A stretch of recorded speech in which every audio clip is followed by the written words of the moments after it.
இன்றைக்கி மாடி தோட்டத்துக்கு சில மெயின்டெனன்ஸ் வேலைலாம் செய்யலான்னு சொல்லிட்டு வந்திருக்கோம். டெய்லி அவசரத்தில் வந்து தண்ணி மட்டும் ஊற்றிட்டு போயிடுவோம். இன்றைக்கி கொஞ்சம் நேரம் இருக்கிறதால காஞ்சி போன இலையெல்லாம் எடுத்து போட்டுட்டு, அப்புறம் வந்து கொஞ்சம் காஞ்சி போன கிளை எல்லாத்தையும் கட் பண்ணி விட்டுட்டு, இது மாதிரி வேலையெல்லாம் பண்ணலான்னு சொல்லிட்டு வந்திருக்கோம். முதல்ல வந்து இந்த 3 தக்காளி செடிக்கு இதெல்லாம் செஞ்சுட்டேன் பாருங்கள். காஞ்சி போன இலைலாம் இருக்கிறது இருந்தால் அதோட சத்துலாம் அதிலே இருக்கும். அதெல்லாம் கட் பண்ணி போட்டு அந்த சத்துலாம் முழுமையாக இதுக்கு போவோம் அப்படின்னு சொல்லிட்டு எல்லாத்தையும் எடுத்து போட்டோம். அதை பாருங்கள், காலையிலேருந்து ஒரு 3 செடிக்கு தான் எடுத்து போட்டிருக்கேன். எவ்வளோ இலை வந்திருக்குன்னு சொல்லிட்டு இங்கே பாருங்கள். இதெல்லாம் வந்து அந்த செடியை வந்து இழுத்து கொஞ்சம் கட்டினதால், இதெல்லாம் இழுத்து பிடிச்சி கொஞ்சம் கலாம்பலான்னு கட்டினதெல்லாம் இழுத்து பிடிச்சி கட்டினதால் இந்த அளவு எல்லா டிஃப்ரெண்ட் வெரைட்டி தக்காளியும் இதெல்லாம் கீழே விழுந்தது, இன்னும் பறிக்கலை, இதெல்லாம் கீழே விழுந்திருக்கு. இந்த இலையெல்லாம் கொஞ்சம் கருவி போன மாதிரி இருக்குது, கொஞ்சம் காஞ்சி போனா இருக்குது ஒரு பக்கத்தில். இதெல்லாம் கட் பண்ணி விட்டுட்டா மறுபடியும் துளுக்கும்.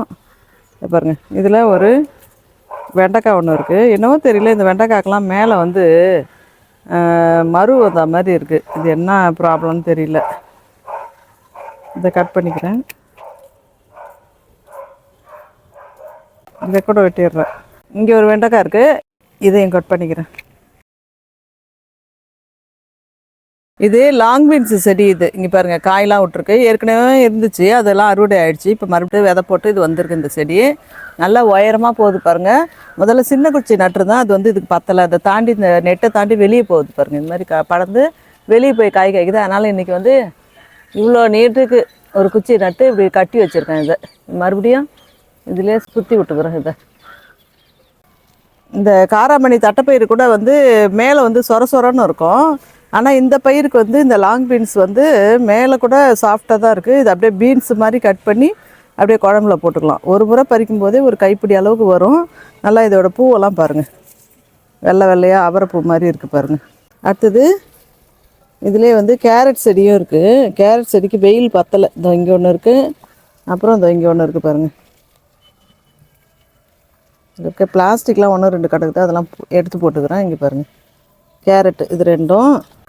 இங்கே இந்த இடத்துல பாருங்கள், ஒரு கேழ்வரகு செடி இருக்குது பாருங்கள். இங்கே பாருங்கள், எல்லாமே கேழ்வரகு இதில் விட்டுருக்கு பாருங்கள்.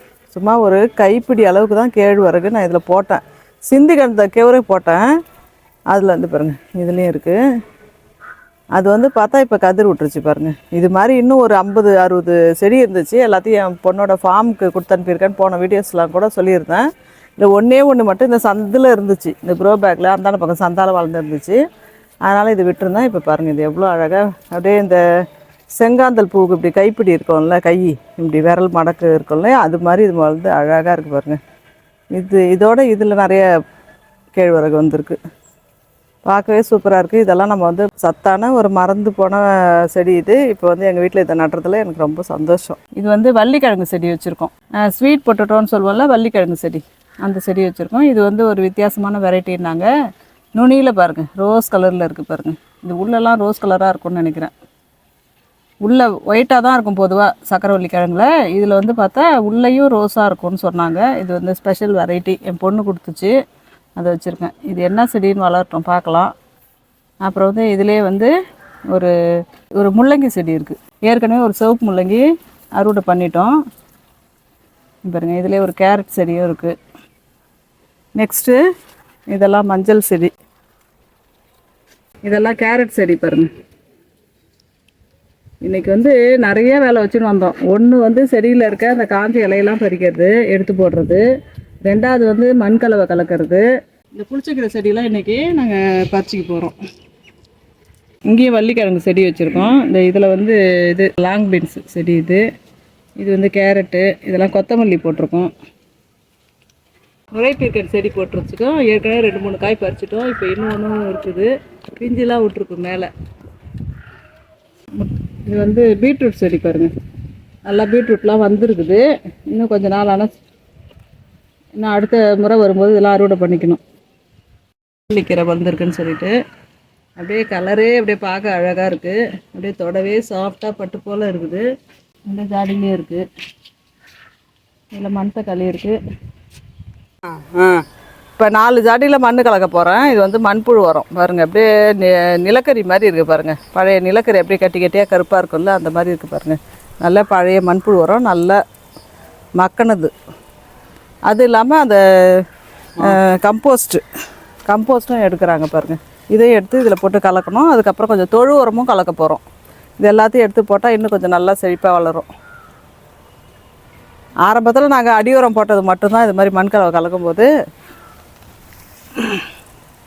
வேறு மேலே வந்து வேறு எதுவும் தண்ணி ஊற்றுறது, அப்புறம் இந்த அரிசி வேணும் தண்ணி, பருப்பு வேணும் தண்ணி, இப்படி ஊற்றுறது தான். வேறு எதுவும் நாங்கள் ஸ்பெஷலாக மேல் உரம்லாம் கொடுக்கவே இல்லை. அந்த செழிப்பில் தான் இதெல்லாம் வளர்ந்துருக்கு. எல்லாம் கலந்தது மீதி இருந்துச்சு, அதெல்லாம் எடுத்து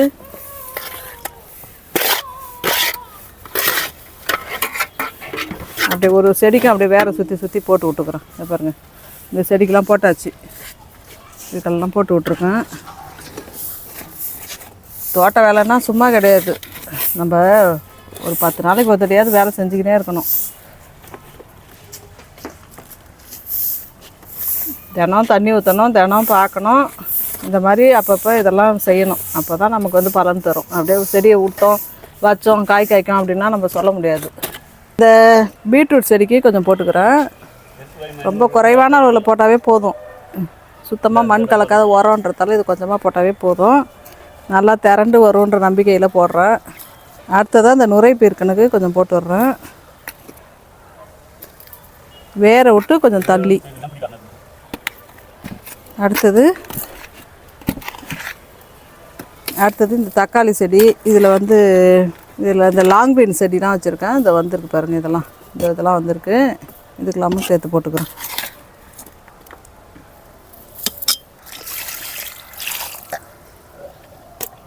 ரெண்டு சத்து தண்ணி ஊற்றி அடுத்ததாக எல்லா செடிங்களுக்கும் அப்படியே கையை வச்சு அப்படியே பொறுமையாக ஊற்றுறேன். செடிக்கெலாம் ஒரு சக்கு ஊற்றிக்கிறேன். சின்ன செடிக்கு மட்டும் பார்த்து அழுங்காத ஊற்றுறேன். பெரிய செடியெலாம் கொஞ்சம் தாங்கும், அப்படியே ஊற்றினா. இது மாதிரி எல்லா செடிக்கும் இன்றைக்கி தண்ணி ஊற்றி முடிச்சுக்கிறேன். இந்த கடுகு செடி வெளியே இருந்துச்சு, குரங்கு உடச்சிரும்னு சொல்லிட்டு இதை எடுத்து வந்து உள்ளே நட்டுக்கிறேன். இயற்கையை நேசிப்போம்.